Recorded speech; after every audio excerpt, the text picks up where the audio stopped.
Okay, at this time, let's do our attendance check-in. Please type present for your attendance in chat. If you did not sign in with your full name, be sure to include it in the message.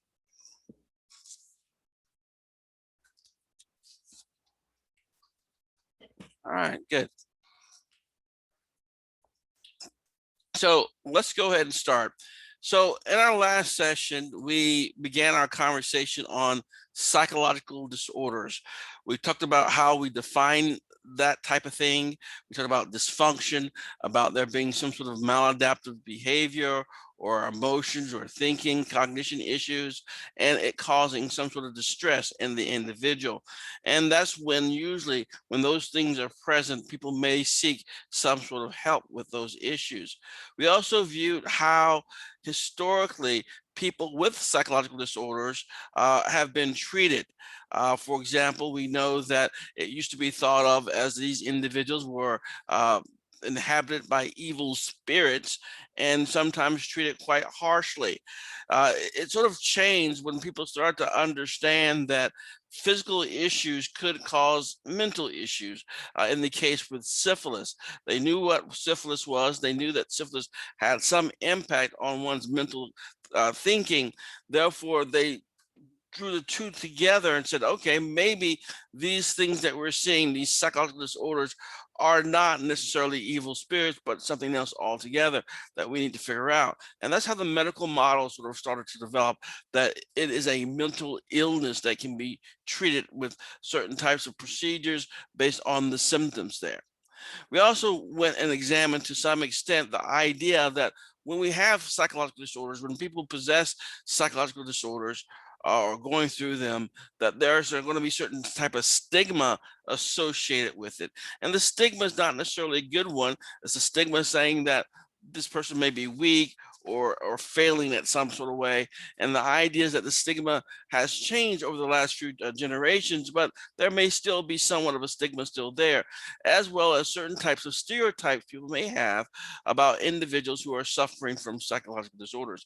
Unfortunately for us and for the world for the most part, what most people know about psychological disorders, they learn from TV and films, which is not always going to be a good example of what the actual truth is. We also brushed real briefly on the idea of insanity, which basically is a legal defense type of term, that someone is insane, meaning that if they are insane when they committed the crime, for example, they cannot be held fully responsible or fully accountable for that. And you'll see more about that in the forensic module that I'll have available to you shortly. And then we looked at the first group of psychological disorders, the anxiety disorders, including such things as post-traumatic stress disorder and obsessive compulsive disorder. And then we ended by looking at mood disorders, and we covered just one of them, the major depressive disorders, MDD. And we understood that you have to have a certain type of symptoms for certain lengths of time before you are categorized officially as having a mood depressive disorder like this. We also made sure to understand that, like many other types of disorders, this is something that we see common worldwide, that it's not like a cultural bound type of thing like you see with bulimia nervosa, which is usually associated with cultures like ours, westernized, Americanized type of culture. So depression and schizophrenia, which you'll see a little bit later today, they are universal. I hate that term, but universal meaning worldwide. Okay, so that's what we covered during the last session. Are there any questions before we pick it up where we left off? Okay. So, picking up where we left off, we're going to be looking at psychological disorders part 2. We start off by looking at mood. So, mood psychological disorders is where we left off. And now let's cover bipolar disorder. Bipolar disorder was once called manic depressive disorder. This disorder is two polar opposite moods are depression and mania. So with mania, it refers to a period of hyper elevated mood. You just feel wonderful and great, very euphoric and giddy. Uh, Everything that you touch feels like it turns to gold. You can do no wrong. It's a very elevated, very grandiose feeling that one goes through, and obviously, it's something that heightens the fact that when you get to the other end, the polar opposite of the other end, it can be even worse because of the types of things that you did in your mania phase. So here's the contrasting symptoms and how it works. And generally speaking, you'll go through about 3 to 7 weeks of depression. You have a depressed mood, you're stuck feeling down with exaggerated pessimism, social withdrawal, lack of felt pleasure, inactivity and no initiative, difficulty focusing, fatigue, and excessive desire to simply sleep. That's what we normally see during a 3 to 7 week time frame. And then we go to the mania phase, and this will last about 3 to 7 days, 3 to 7 days of mania, about a week or so. So we have this euphoric, giddy, easily irritated with exaggerated optimism, hypersociality, and sexuality. So there's be a lot less inhibition, delight in everything, a great deal of impulsivity and overactivity. Your thoughts may race from one thing to another and just simply won't settle down. And there's going to be a lack of desire to even sleep. It's just like the party's going on and you don't want it to stop. So this is what we see with bipolar disorder. These two extraordinary extremes from one another, going up and going down, going up and going down. And there are a lot of people who suffer from this type of disorder, and some of them are quite famous actually. But bipolar disorder and creative success, many famous and successful people have lived with the ups and downs of bipolar disorder. You may be familiar with some of them actually. Some speculate that depressive periods gave them ideas, and the manic episodes gave them the creative energy for these types of mood swings. But we've seen this type of thing before. Some people who are some of the most brilliant people in the world have suffered from things like schizophrenia. One of the movies that some of you may be familiar with, A Beautiful Mind, somewhat of an older movie now, A Beautiful Mind, but that's a story about someone who suffers from schizophrenia. And so sometimes we do see these people who are highly intelligent or very creative have certain types of psychological disorders. Now, one other issue that we want to cover is adolescence. And we've talked about adolescence in a few chapters already.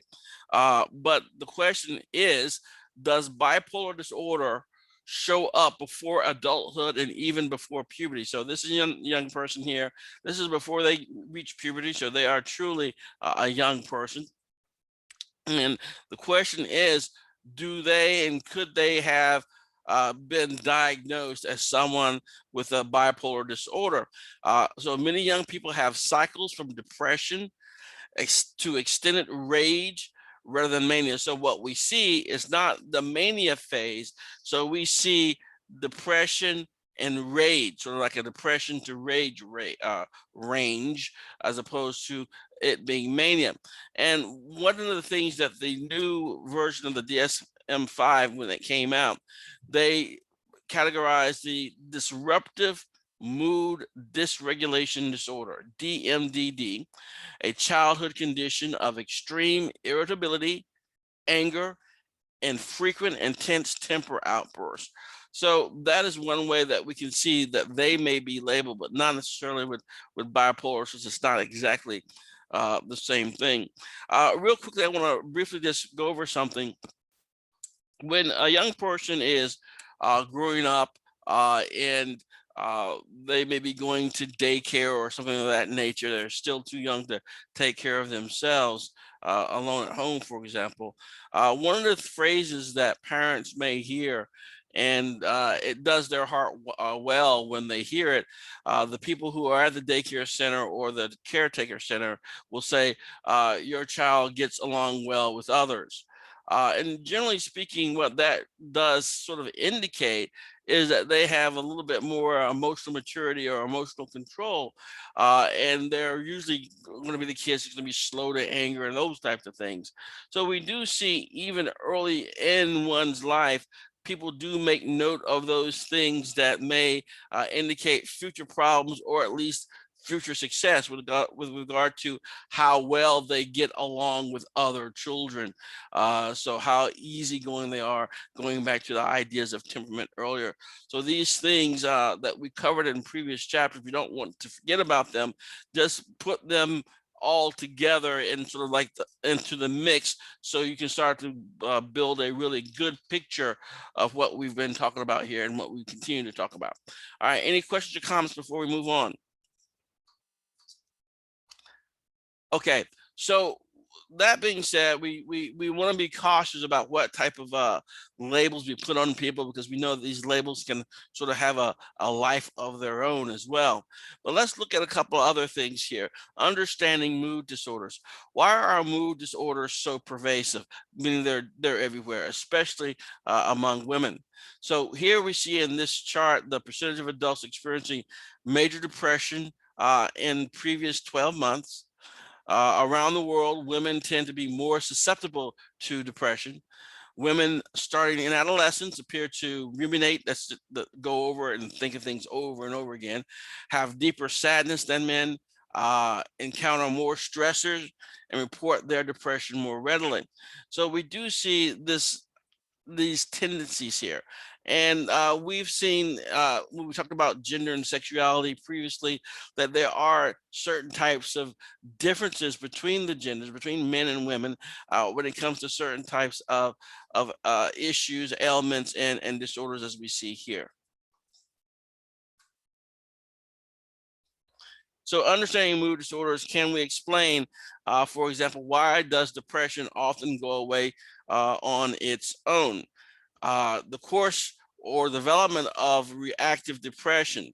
So oftentimes heals a mood disorder, especially when the mood issue is in reaction to a stressful event. So if your mood is normally okay and just fine, but then there was some extraordinary stressful event that occurs, then what we see is that oftentimes heals a mood disorder when it's resulting from some sort of reaction to a stressful event.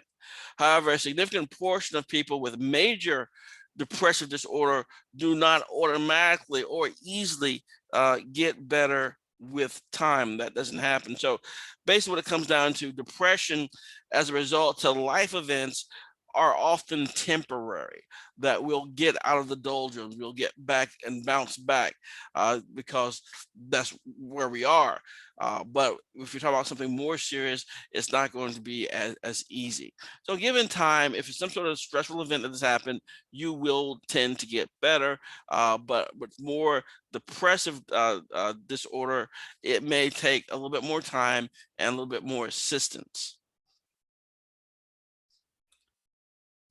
So understanding the mood disorders, as we did with anxiety in the previous session, let's look at trying to understand what's going on here. So we have the biological aspects and explanations. We have evolutionary possibility, genetic brain-body differences. We have social cognitive aspects and explanations, looking at, for example, negative thoughts and negative mood, your explanatory style, and something that we will see a little bit later called the vicious cycle. All these things can sort of help us try to figure out, why do we have these mood disorders? What's causing these mood disorders? Well, let's go talk about one perspective here, the evolutionary perspective. Sounds a little bit crazy, but let's listen to this one. An evolutionary perspective on the biology of depression. Depression and its milder, non-disordered form may have had survival value. So what we're specifying here is a milder form of depression and a non-disorder. So we're not talking about depression to the level of it being a true disorder here, but a milder form of depression may have had a survival value. Under stress, depression is social emotional hibernation. So basically, when you have some sort of stressor, you get into this mode of being socially and emotionally hibernating. Okay. It allows us to do the following: conserve energy, avoid conflicts and other risks, let go of unattainable goals, and take time to contemplate. So I guess what it's suggesting here is that if we look at the mildest form of what we call depression, okay, that what it leads to do for us, it sort of slows us down so we can conserve energy. We've taken ourselves out of the mix of interacting with other people because we're sort of self-isolated in a way. So we avoid conflicts and other risks. And something that we may have been working on that we can sort of just let go of and let it go of those things which we now realize that we can't really get to. And it gives you time to contemplate, to think about where you are and where you need to go. Now, so that's one aspect of it. And so what they're suggesting here is that the system is in place for that. And that's why we have these depression subroutines, so to speak, because it can help. But of course, oftentimes we have systems in place, they're not utilized, they're not always as effective or as efficient as they could be. And then it goes too much the other way and it leads to full-fledged depression. Not a mild case, but a full case of depression. So that's one take on it, is to understand why these mood disorders are where they are and why they're so pervasive. So evidence of genetic influence on depression. Well, we do see the DNA linkage analysis reveals depressed gene regions. We look at twin adoption heritability studies as well. So basically, they looked at the data from studies of identical and fraternal twins to estimate the heritability of bipolar disorder, schizophrenia, anorexia nervosa, and all these other types of disorders. And what we see heritability here is that the most ones that we see is going to be bipolar and schizophrenia. And all this is really suggesting is that there is potentially some genetic roles here in these disorders, meaning that it's part of our genes.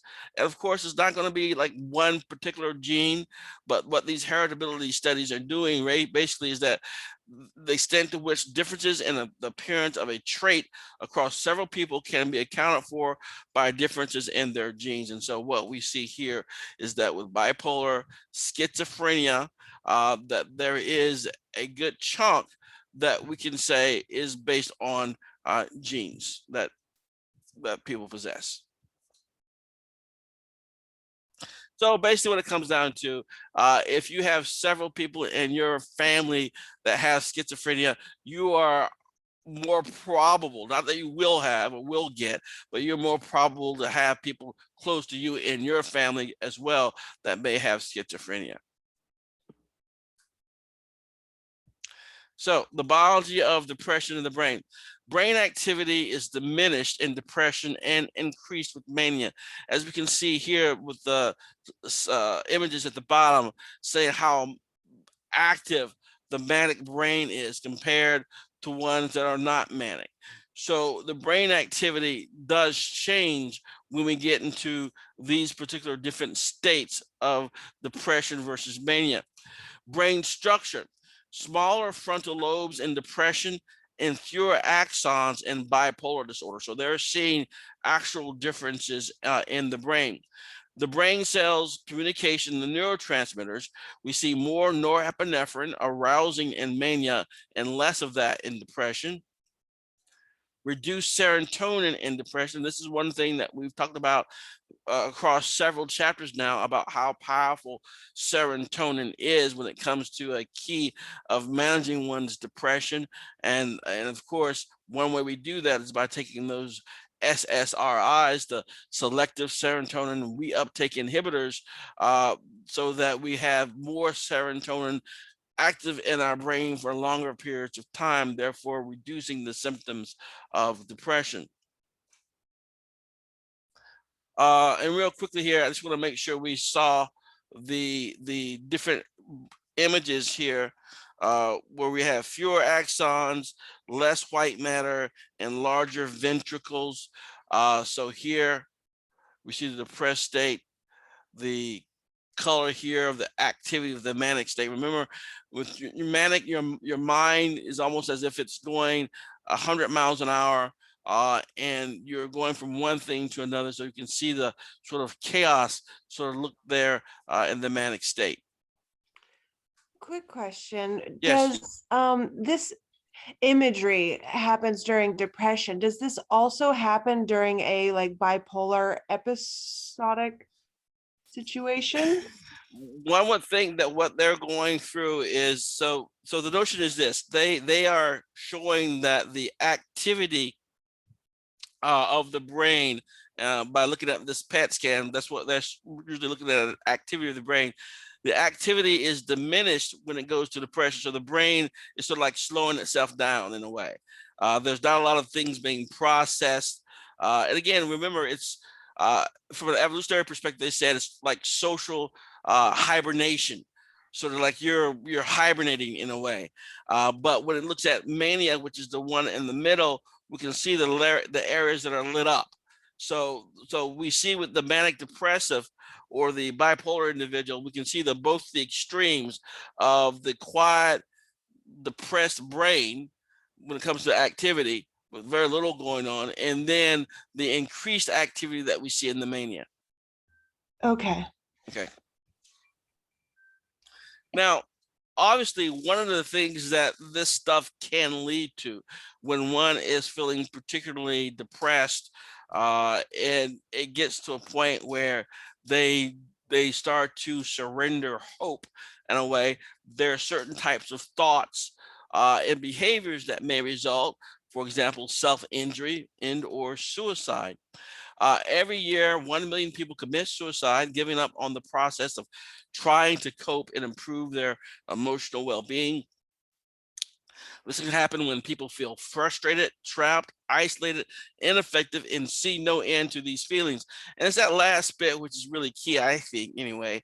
See no end to the feelings. When you feel like all you have for the future is that feeling that you have at that moment, and that's again where I sort of like sounds like you're surrendering hope of something getting better, and that's where it can get particularly dangerous.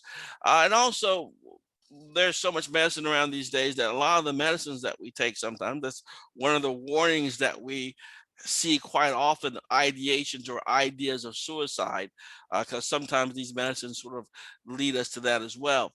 Non-suicidal self-injury has other functions such as sending a message, distracting from emotional pain, giving oneself permission to feel, or self-punishment.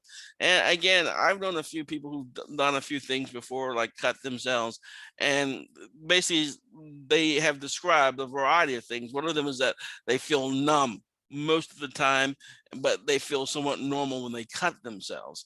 So we see here, the implication here is that these feelings and that people have can literally change the way they feel about themselves, as well as literally change the way they feel, period. Okay. And so these things can be done to send messages, distract from other emotional pain that may be going on, and giving somebody to feel something or some form of self-punishment. But obviously it is a problem that we experience not only here but around the world, since we have so many people killing themselves every year.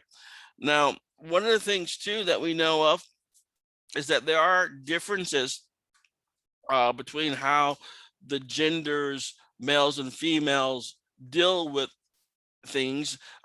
Suicide, for example, suicide is most often going to be committed by males. And what I mean by that is males are the ones who normally will commit suicide. However, females may attempt suicide more. Does that make any sense? So there are more attempts of suicide with females, but the males are more successful with suicide in a way. And oftentimes it's going to be the choice and means in which someone tries to kill themselves, or if there are legitimate attempts at all. But the idea is that we do see differences there. So more attempts with females and more successes with males. Anyone heard that before? Yes. Okay. So again, we see that this type of stuff has gotten out into the world, that these are things that are usually sort of known and common to a lot of people, at least people who are well read and educated. Now, understand the mood disorders from a social cognitive perspective. Depression is associated with low self-esteem, discounting positive information, and assuming the worst about self, situation, and the future. So obviously we have a chicken or egg scenario here, but the idea is that usually when we have depression, we usually see people who will also have and suffer from low self-esteem.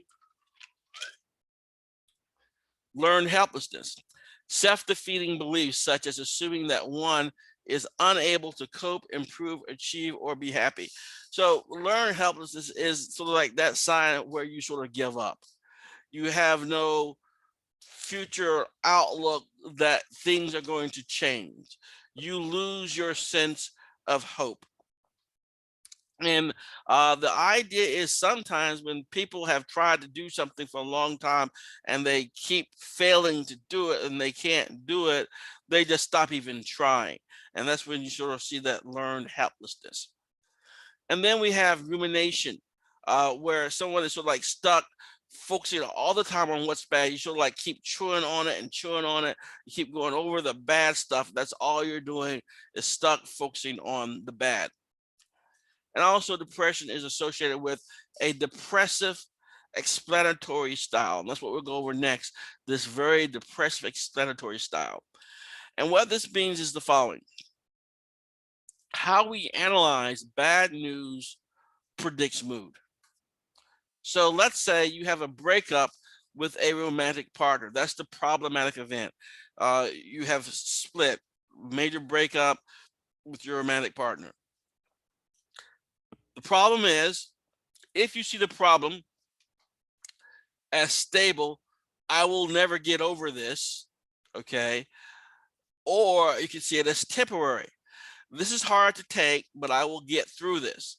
All right. So basically, we're seeing two routes of how you're going to deal with a breakup here. On the left, we see it as stable.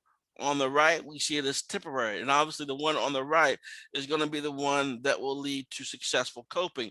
The one on the left will lead to most likely depression. The problem is global. Without my partner, I can't seem to do anything right, versus something very specific. I miss my partner, but thankfully I have family and other friends. The problem is internal. Our breakup was all my fault, versus it was external. It takes two to make a relationship to work, and it wasn't meant to be. So basically, the mood / result that goes along with these views are following. If you look at the left column, stable, global, internal, all my fault type of stuff, that usually leads to depression. However, if you see it as temporary, specific to that situation, there it takes two for a relationship to work. It's not just me, then that's successful coping. So what it comes down to, and we all probably know people who fit in both these categories. We may even know ourselves where we fall into these categories, but oftentimes is how you view a event will determine a great deal of whether or not you look at it from a very positive learning experience, or something that can be heaped onto the weight on your back to make you a little bit more depressed. Does that make any sense? Is that understood? Yes. Yes, Okay. it is. And again, we all have our little voices sometimes that say these things to us. Hopefully they say some of the more things on the right column than the left column here. But the idea is that this is what's happening. Now, this stuff, we have this explanatory style, but we also have this thing called depression's vicious cycle. Okay. And depression is a vicious cycle. A depressed mood may develop when a person with a negative outlook experiences repeated stress. Okay. The depressed mood changes a person's style of thinking and interacting in a way that makes stressful experience more likely. So here it goes. 1, you have a stressful experience. 2, you explain it in a very negative explanatory way. 3, that causes a depressed mood. 4, that causes cognitive and behavioral changes, which is going to be more likely to cause what? Stressful experiences. And that's how it goes around in the cycle. So when you get to 4, the cognitive and behavioral changes, you're not focused, you're not paying attention, and then something else goes wrong, causes another stressful experience, and then you negatively explain that, makes your mood even more depressed, and so on and so forth. That is the cycle that we find ourselves in.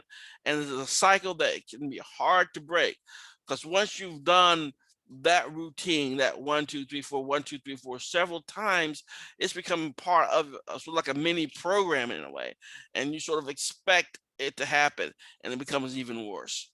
So one of the things that we attempt to do is to try to break these vicious cycles, to try to help people have better explanations for what's going on in their life, as opposed to the negative explanatory style. And we'll see that during our next session when we start talking about the therapeutic approaches to dealing with these things here. Okay. The next area focuses on schizophrenia. And schizophrenia is one of the uh, areas where people get probably a lot of misinformation as to what it actually is. Schizophrenia oftentimes is thought of as the social identity issue or multiple personality, but it's not, as we hopefully will see as we go through the next few slides here. Now, schizophrenia is a split, not a split in personality. It's a split from reality and from the self. A split from reality and this stuff, and that's what schizophrenia is talking about. Schizophrenia symptoms such as disorganized thinking, disturbed perceptions, unusual emotions, and so on. We'll look at causes, the dopamine activity in the brain, abnormal brain anatomy, and so forth. But that's what schizophrenia is. So schizophrenia is the mind is split from reality. For example, a split from one's own thoughts so that they appear as hallucinations. So you are sitting there, and all of a sudden you experience visual stimuli that says there's somebody there and they're talking to you. Okay. That's a split from reality. Okay. And you're seeing something that is not physically there. Your thoughts have sort of put them out there as if they are something that's talking to you. So schizophrenia is the mind is split from reality, for example, split from one's own thoughts, so they appear as hallucinations. Psychosis refers to a mental split from reality and rationality. Okay, so we see these individuals who are talking to themselves on the sidewalks, having conversations. These are the individuals who are split from the reality that we see around us, and they are not experiencing the same thing that we're experiencing. They're experiencing something else in their entirety from what we will be experiencing. So that's what we see. So usually, oftentimes, when we see people talking to themselves on the sidewalk, that may be someone who is experiencing, may have schizophrenia and experiencing some sort of episode. So the symptoms include disorganized and or delusional thinking, disturbed perceptions, inappropriate emotions and actions. And again, I think I mentioned this in the last session, but what we know mostly of a lot of disorders, or at least a larger population anyway, it comes from TV shows and movies. And often we'll display these individuals as being really particularly dangerous, and they may be under certain circumstances, but oftentimes, as we've stated before, individuals who suffer from psychological disorders are usually going to be more likely to be the victim as opposed to the perpetrator of crimes, so the victim of crimes as opposed to conducting the crimes themselves. Now, here's some look at symptomology of schizophrenia, and some are called positive and some are negative. So the positive means that there are presence of problematic behaviors. And when we see negative symptoms of schizophrenia, it means the absence of healthy behaviors. So again, positive and negative have a slightly different definition here. So the positive presence of problematic behaviors are going to be such things as hallucinations, especially auditory. And this is when somebody says, I hear voices and voices are speaking to me. Delusions, especially persecutory, meaning that they're after me, they're coming to get me. Disorganized thought and nonsensical speech and bizarre behaviors. So when you see those are positive schizophrenic behaviors because they're the presence of problematic behaviors. The negative or absence of healthy behaviors are this: flat affect. There is no emotion in the face. There's this, no matter what happens, their face shows no emotion. Reduced social interaction, okay? No feeling of enjoyment, less motivation, initiative, and focus on tasks, speaking less, or moving less, which would be catatonia.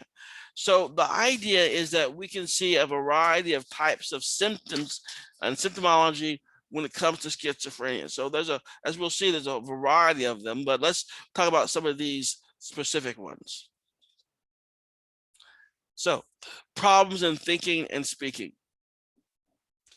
Disorganized speech, including the word salad of loosely associated phrases. They're just babbling about stuff, and that's why I call word salad. This stuff from all over the place, and so we see it, the problem in thinking and speaking revealed in that way. Then we have these illusory beliefs, often bizarre and not just mistaken. Most common are delusions of grandeur, like they're Jesus Christ or they're God or they're the president of the United States or what have you.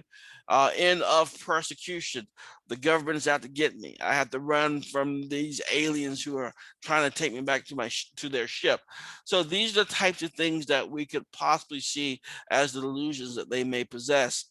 And problems with selective attention, difficulty filtering thoughts and choosing which thoughts to believe and to say out loud. So it's almost like you have a chorus in your head and they're all saying different things and telling you different things, and you don't know which one is correct. You don't know if this is the voice of someone who's actually standing in front of you or something that's going on in your head. Disturbed perceptions. People with schizophrenia often experience hallucinations, that is, perceptual experiences not shared by others. So the idea of hallucination is there is nothing there, but you see that something is, or you hear something is, but no one else can because there's no stimuli from that object. That object is just in your head. So that's what we mean by hallucinations here. These perceptual experiences are not shared by others, just the person who's suffering from this issue. The most common form of hallucination, as I was stating earlier, is hearing voices that no one else hears, often with upsetting and shaming content. So as you can see here in the call outs, you are evil. Okay. Am I evil? All right. So the question is, these are what the voices may be telling you. They may be telling you that you're worthless, you can't do this, you can't do that, and those types of things. And of course, some individuals who have committed some heinous crimes, they sometimes refer that the voices told them to do certain types of things. So usually these individuals may be experiencing these disturbed perceptions as well. So hallucinations can also be visual, olfactory, that means smells, touch, gustatory, any type of thing that we covered in the previous chapter on sensation and perception. We can, whatever we can sense, we can hallucinate that sensation. You can feel like somebody is touching your cheek and there's nobody there. Okay, that can be a hallucination. Then we have inappropriate emotions and actions. Is there a question or comment?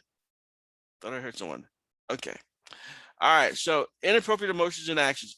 Odd and socially inappropriate responses, such as looking bored or amused while hearing of a death. Okay. Now remember, this more than anything should probably make it clear that we're talking about a split from reality or split from emotions. So you're telling somebody, maybe even to this person, someone who's important to that person, and you tell them they've just died, but they don't have a reaction, or they have the totally wrong, inappropriate reaction. Okay, so here, the inappropriate emotions, the odd and socially inappropriate responses, such as looking bored or amused when something really bad has been told to you. So we have this flat affect. Facial and body expression is flat with no visible emotional content. It's as if no one is home. Okay, that they have no feelings. Impaired perception of emotions, including not reading others' intentions and feelings. Now, we've talked about this briefly before about, emotions is a way to communicate to others. And so our ability to read the emotions, to know what someone may be feeling, is important in our social interaction. Here, they have that impaired. The impaired perception of emotions, including not reading others' intentions and feelings. It just does not, they're split from that ability to do that. So the schizophrenic body exhibits symptoms such as repetitive behaviors such as rocking and rubbing, catatonia such as sitting motionless and unresponsive for hours. Okay, for hours. So what we see here are a variety of types of symptoms that are normally associated with individuals who have schizophrenia. So let's briefly talk about the onset and development of schizophrenia. So onset, typically schizophrenic symptoms appear at the end of adolescence and in the early adulthood, later for women than for men. In actuality, normally the time in which we see someone have a schizophrenic episode, the onset of schizophrenia, is usually around the time they go off to college. The prevalence, nearly 1 in 100 people develop schizophrenia, slightly more men than women. The course of schizophrenia can be acute, reactive, or chronic. And let's see what those are. And here we have the course of schizophrenia. What I mean by the course, by the way, course means the development of symptoms over time. So we hear course of treatment or course of this or the course of schizophrenia. This means the development of symptoms over time. All right. So acute reactive schizophrenia in reaction to stress. Some people develop positive symptoms such as hallucinations. Recovery is likely. Then we have chronic process schizophrenia. It develops slowly with more negative symptoms. Remember, those are the positive, those are the good things that are disappearing that we don't have present. With treatment and support, there may be periods of normal life, but not a cure. And without treatment, this type of schizophrenia often leads to poverty and social problems. Again, these may be the individuals who wind up homeless, talking to themselves on the corner, for example.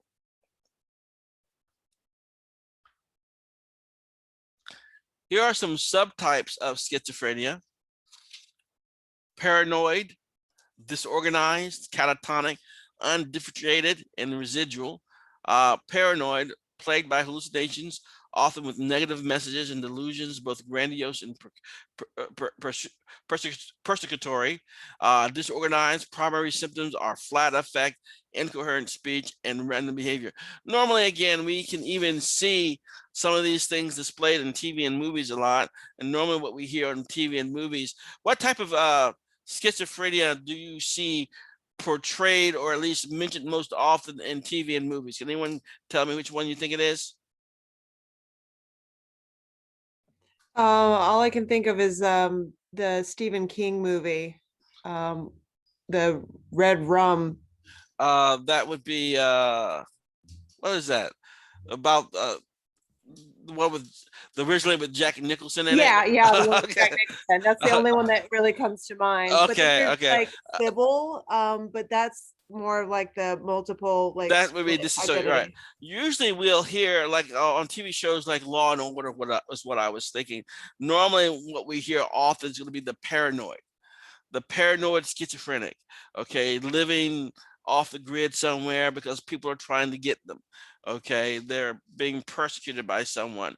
But again, so we normally hear paranoid oftentimes because that's the one I think that may have the most drama or storytelling capability to it from the way, because I mean that's why they do this, because they're just trying to tell a story then that fits oftentimes the type of story that those individuals want to tell. So there are a variety of subtypes of schizophrenia. So let's look at understanding these this schizophrenia a little bit here. What's going on in the brain in schizophrenia? We have the abnormal brain structure and activity. Too many dopamine D4 receptors help to explain paranoia and hallucination. It's like taking amphetamine overdoses all the time. Poor coordination of neural firing in frontal lobes impairs judgment and self-control. The thalamus, which is again the relay center, the switching center that we've talked about previously, the thalamus fires during hallucinations as if real sensations were being received. So as I was saying earlier, when you're having a hallucination, when they're having a hallucination, their brain is telling them that it is real. Okay, and so as far as they're concerned, it is real. Remember, in this case, perception is that individual's reality. So they see something there. You know there's not there because you don't see it, but they see it there. So no matter what you tell them, they can't deny what their brain is telling them, that there is something there. So that's why they would be really weirded out, because as far as they're concerned, it is there. Then there's the general shrinking of many brain areas and connections between them. So we do see this is what's going on in the brain of a schizophrenic. Are there biological risk factors affecting early development? Well, we do see some. Schizophrenia is somewhat more likely to develop when one or more of these factors is present. Low birth weight, maternal diabetes, older parental age, famine, oxygen deprivation during delivery, maternal virus during mid-pregnancy impairing brain development. Schizophrenia is more likely to develop in babies born during and after flu epidemics and densely populated areas, a few months after flu season, after mothers had the flu during the second trimester or had antibodies showing viral infection. And the lesson is to get flu shots with every fall pregnancy.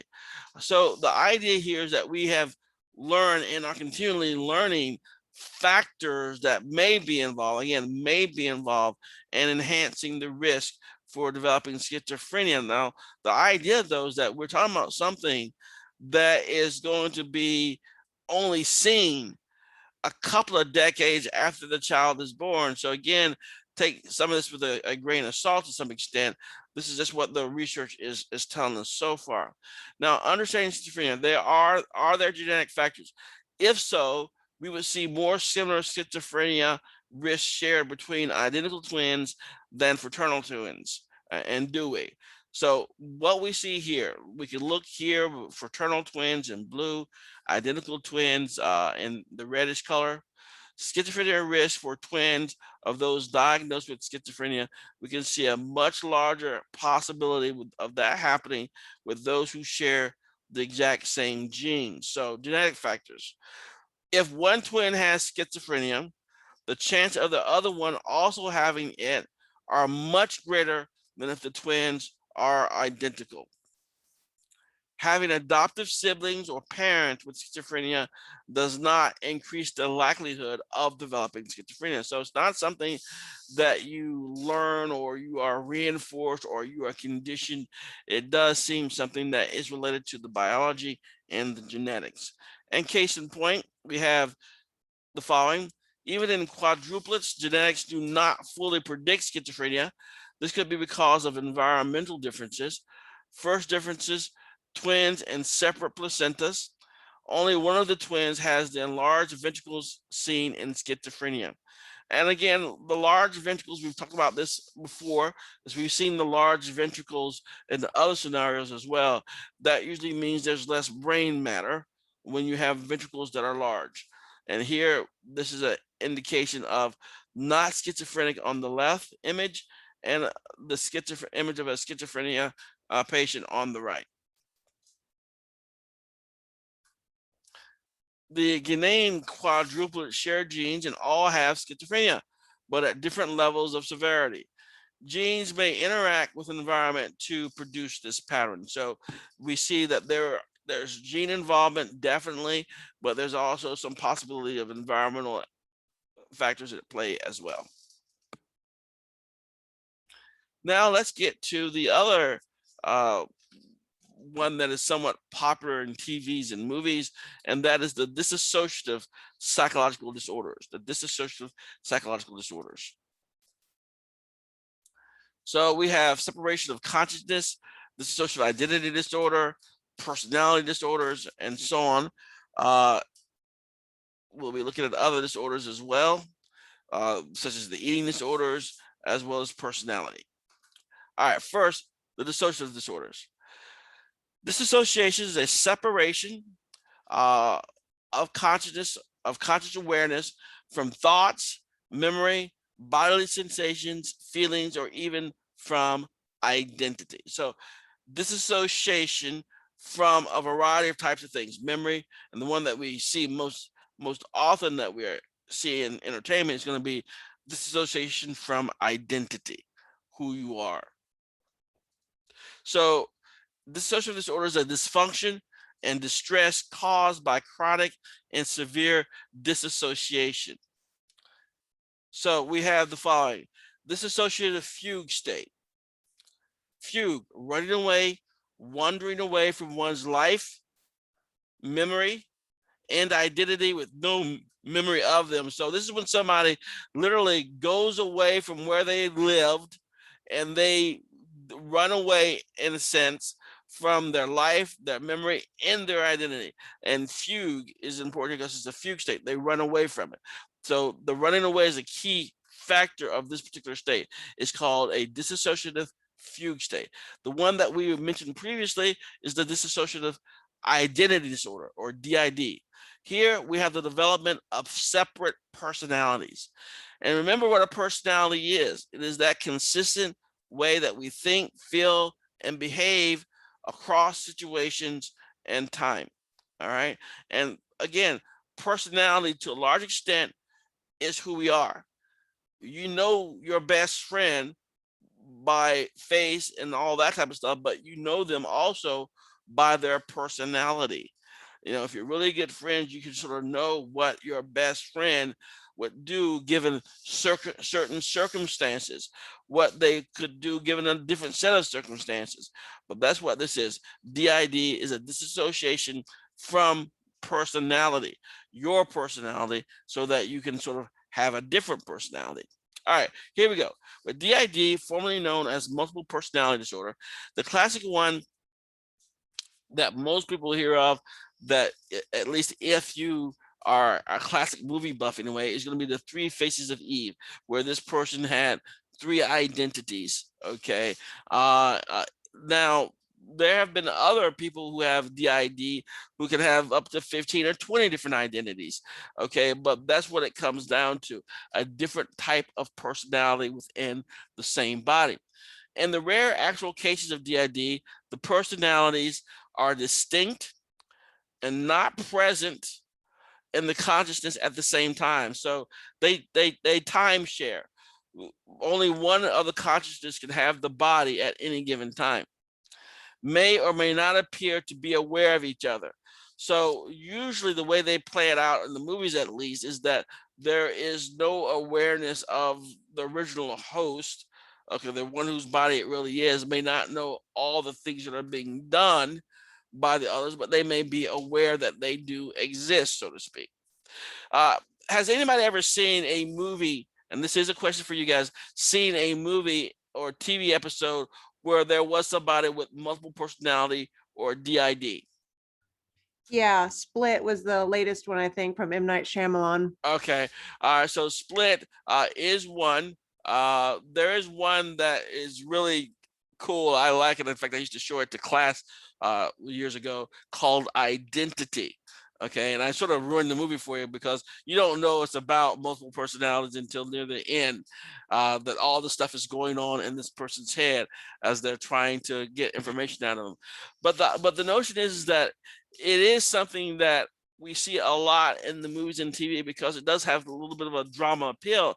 And it's basically simply an amazing idea of what can happen when we talk about this type of stuff. Because again, what happens if one of your personalities, not the main one, but one of your alternate personalities commits a crime? Are you responsible? You, as the primary person who owns the body, are you responsible for this other personality's crime that they committed? We don't know. So a trial will have to go in and find that out. So here's some of the alternative explanations for DID. The dissociative identities might just be an extreme form of playing a role.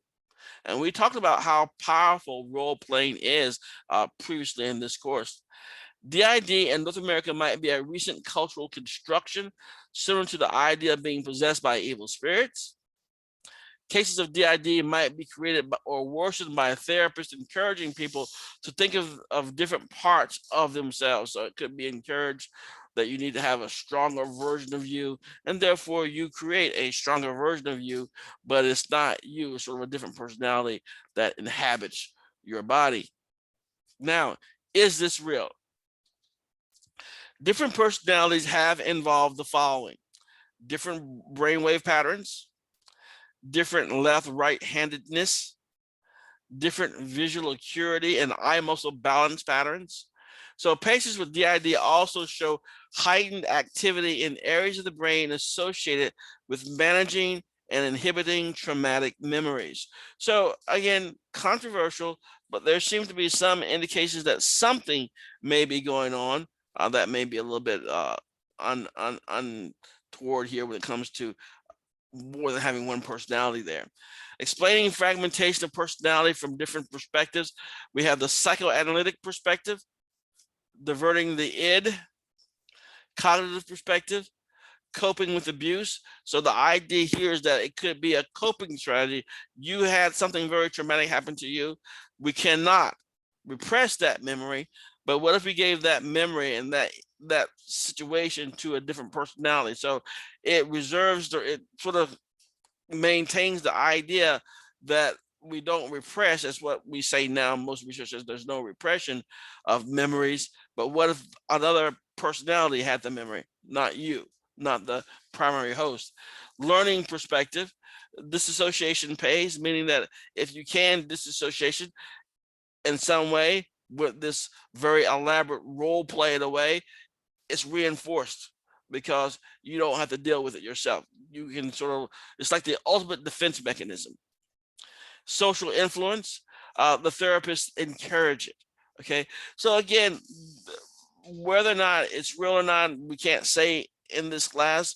It's going to be case by case basis, but we do know there's a lot of amazing things that do happen when it comes to the mind that we're still learning the best we can. Now, the other one that we want to talk about today is going to be the eating disorders. We'll go through this rather quickly since most people are familiar with it. We have anorexia nervosa and bulimia nervosa. These may include unrealistic body image and extreme body ideal, a desire to control food and body when one situation can't be controlled. So one thing that happens, and we do this a lot when we are stressed out about one thing or another, we tend to eat. When we have something that we really can't control, sometimes we do it by controlling what we can eat. Cycles of depression, health problems, all these things play a role in these eating disorders. And here are the eating disorders here. We have anorexia nervosa, a compulsion to lose weight coupled with certainty about being fat despite being 15% or more underweight. So you have somebody who already is underweight, significantly underweight, where you can probably see the ribs of their rib cage, but yet they still believe that they are overweight and need to be on this diet. Okay. The prevalence, about 0.6% meet the criteria at some point during their life of being anorexic. Then we have bulimia nervosa, a compulsion to binge, that is eating large amounts fast, then purging by losing the food through vomiting, laxatives, or extreme exercise, about 1% prevalence. All right. And then we have binge eating disorder, compulsion to binge followed by guilt and depression, about 3%. So what we see when it comes to these disorders, and nervosa is somewhat of an older term. Nervosa is just related to neurosis or anxiety. So anorexia, anxiety, or bulimia anxiety is one way you can sort of look at it.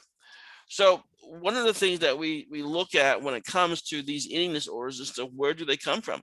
Now, usually we'll see it is going to be more likely to be involving adolescent or young females, but young males can get involved in it as well, particularly those who are involved in certain sports. Can anybody tell me of the sport where a male teenager may have too much focus on their weight and may develop some sort of anorexia nervosa or bulimia? What sport is that? Dancing? Dancing. Anyone else? One sport that does have a lot of focus on one's weight is going to be wrestling. So in competitive wrestling, we do see some of the times this is where this may pop up with adolescent males simply because of the focus on weight. But dancing would be one that would be legit too. But when it comes to wrestling, you have to go into certain types of weight classes. And that's why focus on certain numbers and dieting may be something that we see a lot more there. All right. Now, the eating Is go this ahead. directly an American issue? Like, I don't feel like other countries might have this thing. Is Yes, this is one where it is a culturally bound syndrome would be relevant, meaning that normally it's going to be cultures which are more like our American culture here, where we would see anorexia nervosa play out. So they have to have lots of food, easy access to food, no worries about eating, and then a lot of media, okay, free time.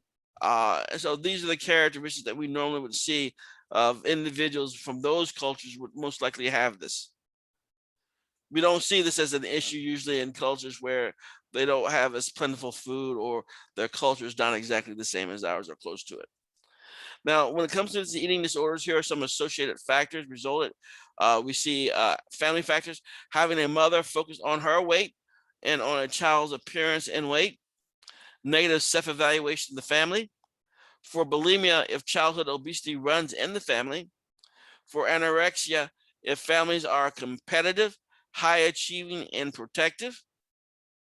And the cultural factors, unrealistic ideals of body appearance is one of the ideas. For example, this individual here, let me ask you, is this individual, is she normal weight or slightly below normal weight?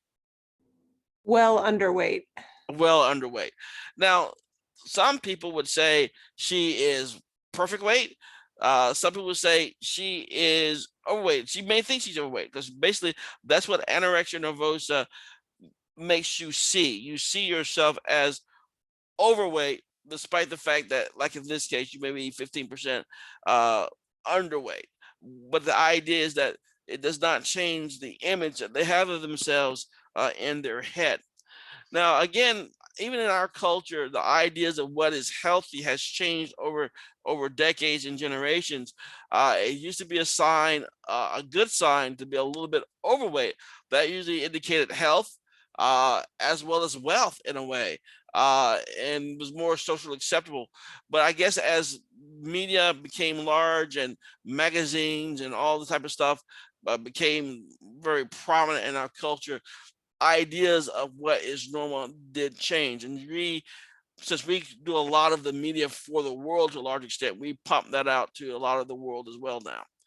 All right. Now let's look at the other psychological disorder, personality disorders. Personality disorders are enduring patterns of social and other behavior that impair social functioning. So we can see a little bit of the personality definition in there, but here we have this enduring pattern of social and other behavior that impair social functioning. There are three clusters or categories of personality disorders: anxious, avoidant PD, ruled by fear of social rejection; eccentric or odd, schizoid PD, with flat affect and no social attachments; and dramatic, including, for example, histrionic, attention-seeking, narcissistic, self-centered, or the antisocial, amoral. Now, the antisocial personality disorder: persistently acting without conscience, without a sense of guilt for harm done to others, strangers, and family alike. This is the person which we may find it very difficult to relate to. The diagnostic criteria include the pattern of violating the rights of others since age 15, including three of these: deceitfulness, disregard for the safety of self or others, aggressiveness, failure to conform to social norms, lack of remorse, impulsivity, and failure to plan ahead, irritability, irresponsibility regarding jobs, family, and money. These are people who can be scary. Now, not to say everyone who has the antisocial thing is not a law-abiding citizen. That can be true, but when it comes down to some people, I put it this way: uh, you have a job, and sometimes your job is going to kick people out of their homes, or you are going to take advantage of people who are in a bad situation, and you can make lots of money for it. Some people listening to the sound of my voice may have an issue with that. They may not be able to justify that in their own mind. They could not possibly do that job. With other people listening to my voice, they'd be saying, fine. Now, the idea is that there are plenty of people who may have antisocial characteristics, and they can make great livings and they can be great professionals about it. But the idea is that sometimes it's going to be a little bit different when we see people who are on the opposite side of law, because they really don't care much about people. Oftentimes when we see people who are killers, serial killers, for example, they may fall into this category of antisocial personality, that they do things to people and they don't care. And so the idea, this is always sort of fascinating me to a degree. That's why I did that module on forensics that you guys will have access to soon. But the idea is that with APD, we see a person who is much different than most of the rest of us. Someone who does not have the same feelings for other people. For example, empathy is not something they'll have in a great deal of supply. They can hurt somebody and it really does not bother them that much. Now, which kids may develop APD as adults? About half of the children with persistent antisocial behavior developing a lifelong APD. Which kids are at risk? Those who are in preschool were impulsive, uninhibited, unconcerned with social rewards, and low in anxiety. The idea here is that when we do something wrong, most of us, we feel anxiety because of it. Okay, anxiety is sort of like saying, well, you did something wrong, you need to feel anxious. But for some of them, they don't have that anxiety. Their anxiety level's low. They're never really being punished for it. Those who endure child abuse and or inconsistent, unavailable caretaking may also see some characteristics, and those kids are at risk for that. The biological APD risk factors: antisocial or unemotional biological relatives, increased risk. So you have others in your family that have those characteristics. Some associated genes have been identified as well. Low levels of stress hormones and low physiological arousal in stressful situations, meaning that what would stress most people out doesn't stress you out the same. that they are not as stressed out like normal people would be. They're low level. So craziness can be going on around them, but they're not being affected like most people would be. Fear conditioning is impaired, so they're not as afraid. Reduced prefrontal cortex tissue leads to impulsivity and more likely to act out on things.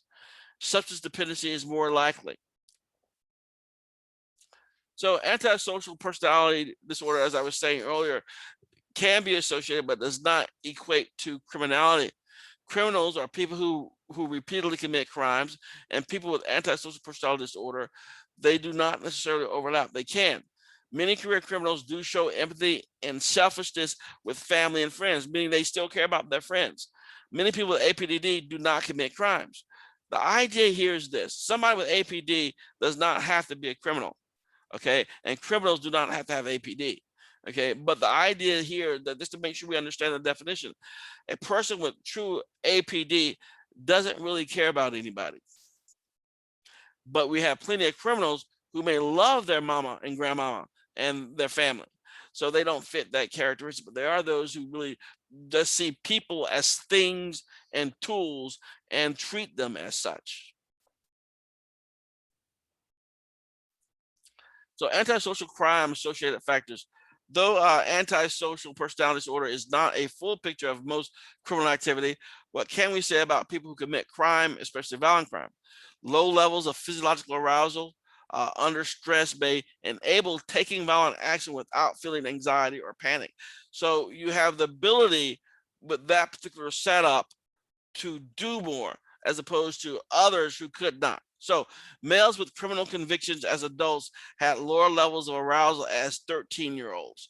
So the idea here is that they can deal with violence or stressful arousal much better than the average person. And here, real quickly, we have the biosocial roots. People who commit murder seem to have less tissue and activity in the part of the brain that suppresses impulses. Other differences include less amygdala response when viewing violence. Remember, the amygdala is related to our emotion, our bursts of fear, and things of that nature. So they have less fear. Okay, and overactive dopamine reward seeking system as well. So here we can see the slight differences between the brain of a normal person and the brain of a murderer. So how common are psychological disorders? Well, reported rates of psychological disorders in the World Health Organization study, cultures vary in about 28 country studies. The lowest rate is Nigeria, the highest rate is US. What we see here is that there is a lot of psychological disorder, percentage of with any mental disorder here. We can see the US being the largest. And then we see we have a good amount too that are going to be considered serious. And Nigeria, the least. Now, what we basically have learned and what we understand then is when it comes to racial psychological disorders, uh, this list takes a closer look at the past year prevalence of various mental health diagnoses in the United States. The one that we see most often, again, is going to be depression, the mood disorders, followed by phobias. Now, phobias, again, there's plenty of people who have them, but most often time when people do seek help, they'll be seeking help for depression. We have social anxiety disorder.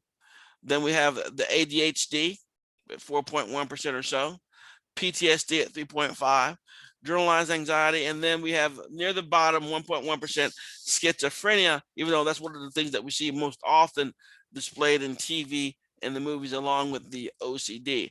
But they're the ones who are the least prevalent in society normally. The vulnerability factors and ages for developing psychological disorders. Well, there's a wide range of risk and protective factors for mental disorders, predictors of mental health across ethnic and gender lines. First symptoms are experienced by age 24 for a majority of those studied. Among the earliest to appear are the symptoms of antisocial personality disorder around age 8, phobias around 10, alcohol use, obsessive OCD, schizophrenia, and all those others appear around the median age of 20. And major depressive disorder often hits someone later at a median age of 25. Now, the outcomes for people with psychological disorders, they are risks to be watchful of, obstacles to be overcome, and improvements to be made, often with people with the help of treatment. Some people with psychological disorders never really truly recover. Some achieve greatness even with certain types of disorder. But the idea is that it is something that's a part of life. There's many people out there who have many issues and they seek help in many ways. That's what we'll be talking about when we get back. And during our next session is about therapy. But that concludes the session on personality and psychological disorders. So that's it for today. Are there any questions or comments? All right, so we're getting close to the wrap up of our course here. I think I've graded all the papers from you guys. If not, I'll be catching up with that soon. I'll be looking at your discussion boards and updating the grades to make sure that you guys make sure you know where you are in the course, so there are no surprises. Hopefully, you've been maintaining a watch on your grades. For the most part, the test performance has been quite good. So I don't have many worries about that. All right. If there are no other questions or comments, you guys are free to skip that. You guys have a great weekend, and the test should appear midnight Friday morning. All right. Take care. Have a great weekend. Bye.